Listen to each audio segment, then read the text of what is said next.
Party के अध्यक्ष, हम सबके नेता, जनता नेता, परम सम्मानित बाबा जी भाईगण, सभी सम्माननीय विधायकगण, बिलासपुर जिला, बिलासपुर नगरी का नामकरण बिलासा माता के नाम पर हुआ है।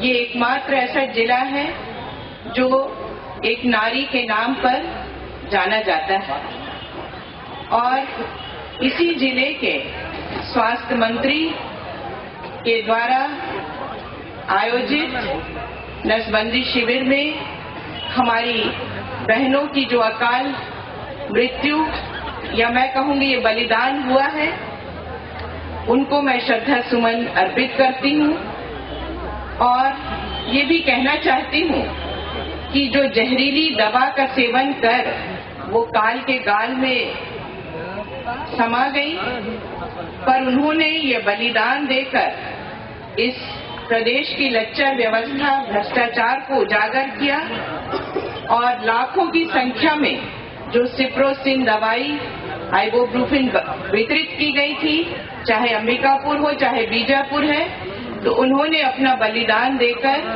हमारे प्रदेशवासियों को एक जीवन दान दिया है। तो मैं अपने श्रद्धा सुमन अर्पित करते हुए उन्हें नमन करती हूँ। मेरे क्षेत्र से एक बैगा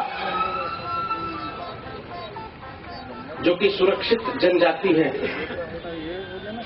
कि 19 वर्ष की चैती बाई अब इस दुनिया में नहीं रही। मेरी मां और मेरे क्षेत्र को देखें तो 54 बहनें अपोलो में, सिम्स में अपने जीवन का संघर्ष कर रही हैं।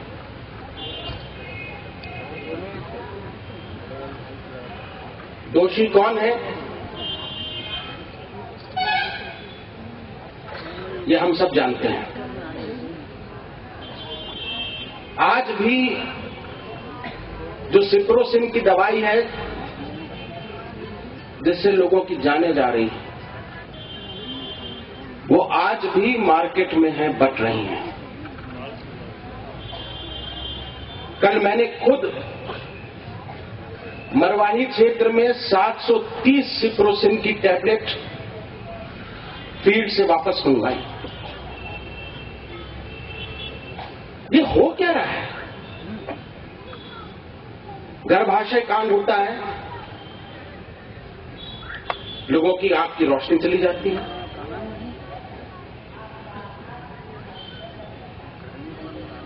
डायरिया से लोग मर जाते हैं और पिछले 6 साल से यही स्वास्थ्य मंत्री बैठा है। भी उनमें शर्म नहीं है, नैतिकता नहीं है, उनसे इस्तीफे की उम्मीद हमें नहीं करनी चाहिए।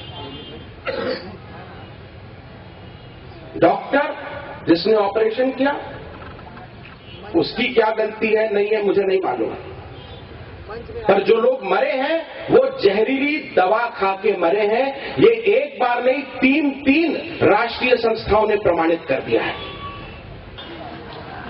तो वो अलग बात है, घोषणा पत्र ये लोग कई बनाते हैं, पर कई घोषणाएं करते हैं कुछ। मैं तो बस इतना ही कहना चाहूंगा। धन्यवाद, बहुत बहुत धन्यवाद। बहुत सम्मान के साथ आदरणीय अकबर भाई को आमंत्रित करता हूं। और जब केंद्र में बैठे श्री नरेंद्र मोदी जी को पता लगा कि छत्तीसगढ़ सारे के सारे भ्रष्ट हैं, लगाते कम है खाते ज्यादा है, इतनी सारी भारत सरकार की योजनाओं के अलग अलग माध्यम सरकार को मिली जो भ्रष्टाचार की भेंट चढ़ गई। आज स्थिति न बोनस दे पा रहे हैं और अलग अलग बहाने ढूंढ रहे हैं। पंजीयन कराओ, देंगे। तो जो वायदे भारतीय जनता पार्टी के लोगों ने अब तक किए हैं, इस यात्रा के माध्यम से पीड़ित परिवार को न्याय मिले, इसलिए कांग्रेस अध्यक्ष जी के नेतृत्व में सभी साथियों ने विस्तार से आपको सारी बातें बताई। मैं बताना चाहता हूं, आखिर इस अस्पताल का चयन क्यों हुआ? ऐसा अस्पताल जहां ऑपरेशन किए ही नहीं जाने चाहिए थे। उस डॉक्टर ने इनकार क्यों नहीं किया कि ऐसी जगह में ऑपरेशन घातक है, नहीं किया जाना चाहिए, मैं ऐसी जगह ऑपरेशन नहीं करूंगा। अगर ये कर देता तो शायद हमारी बहनों की जानें बच जाती। दूसरी बात, वो नकली दवाइयों का खेल छत्तीसगढ़ में जब से भाजपा की सरकार आई तब से चल रहा है। आप जानते हैं कितने लोगों ने अपनी आंखों की रोशनी खो दी, कितनी बहनों के गर्भाशय निकाल दिए गए, कितने बस्तर में मलेरिया से लोग मर गए, लेकिन सरकार के कान पर जू तक नहीं रेंग रही। कांग्रेस के साथी परिस्थिति में, बेहद संवेदनशील परिस्थिति में हम लोग यहां साथ एकत्रित हैं। और ये एकत्रित होने की आवश्यकता क्यों? कानन पेड़ारी से बिलासपुर होते रायपुर जाने की आवश्यकता क्यों? बार बार लाखों रुपए खर्च करके प्रदेश और देश और दुनिया को ये बताने का प्रयास किया गया कि हमारा छत्तीसगढ़ विश्वसनीय है। और आज बेहद अफसोस, कोई भी दल हो, कोई भी व्यक्ति हो, सत्ता किसी के भी हाथ में हो, हमारे प्रदेश का मान सम्मान बेहतर होगा, बढ़ता होगा, उठता होगा तो हम सब साथ हैं, पूरा छत्तीसगढ़ साथ रहे। लेकिन यदि इस विश्वसनीयता की बात खोखली साबित होने लगेगी,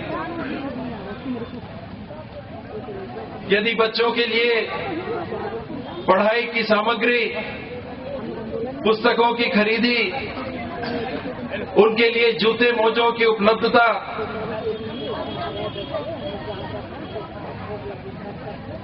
किसानों की व्यथा, किसानों की व्यवस्था,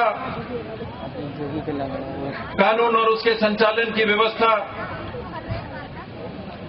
हमारी बच्चियों का, हमारी महतारियों का, हमारे युवाओं का,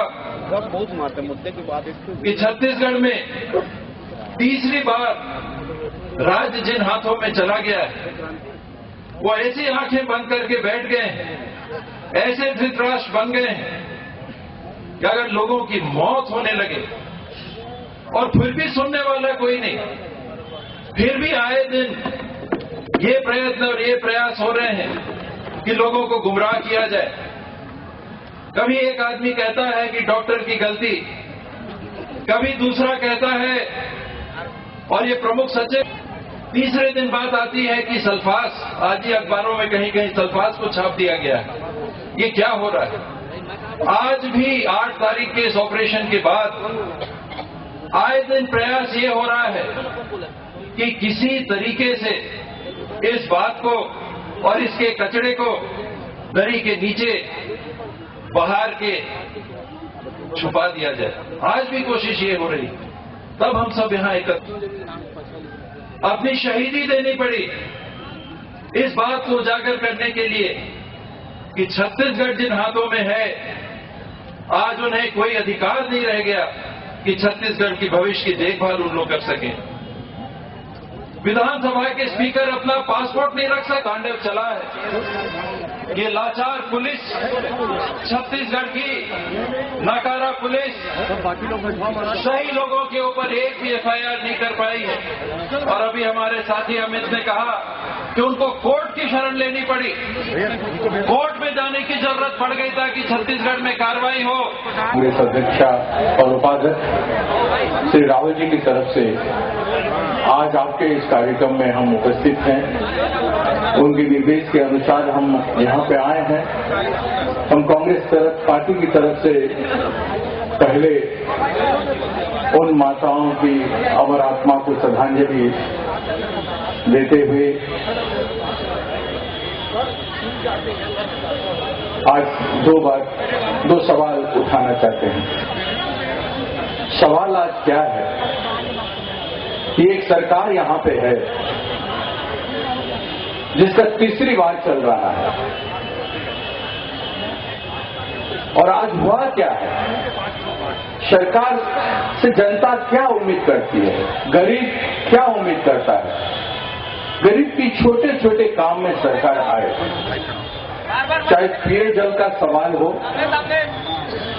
चाहे शिक्षा का सवाल हो, चाहे स्वास्थ्य का सवाल हो।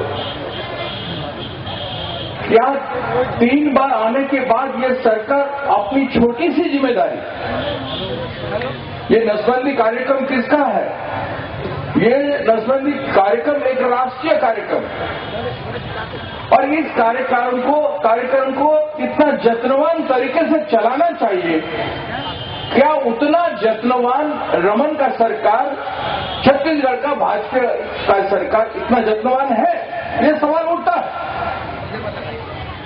कि क्या भारतीय जनता पार्टी के राज्य के सरकार का जिम्मेदारी नहीं है कि बार बार एक के बाद एक करता गया? आप राज्यों में वहां की हालत देखिए, कितना बुरी हाल है। अभी जोगी जी बता रहे हैं सर यहाँ पर क्या है।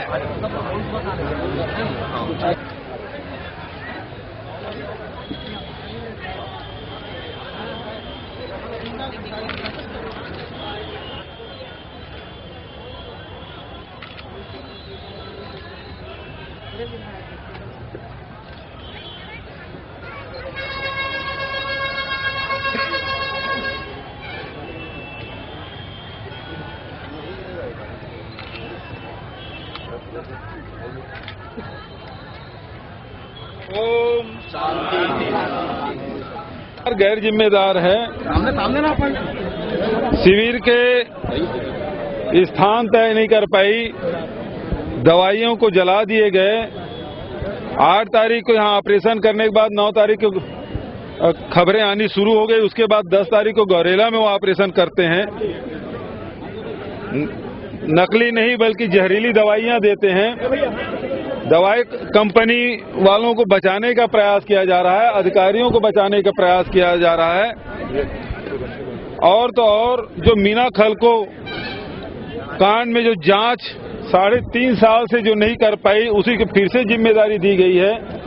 ये सरकार लापरवाह है, गैर जिम्मेदार है, और इसलिए इस सरकार को 1 मिनट भी पद में रहने का अधिकार नहीं है।